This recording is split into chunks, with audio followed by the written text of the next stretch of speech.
Israeli दारल्हुकूमत तल अबीब में शहरियों ने रैली निकाली है। इस मौके पर मुजाहिरीन ने 7 अक्टूबर 2023 को होने वाले हमास हमले की तहकीकात कराने का मुतालबा कर दिया। रैली के शुरका ने कहा कि हमला रोकने में नाकामी के जिम्मेदार अफराद का तयन होना चाहिए।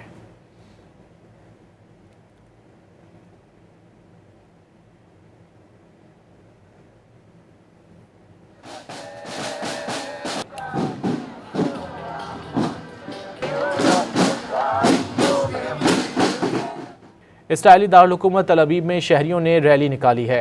इस मौके पर मुजाहिरीन ने 7 अक्टूबर 2023 को होने वाले हमास हमले की तहकीकात कराने का मुतालबा कर दिया।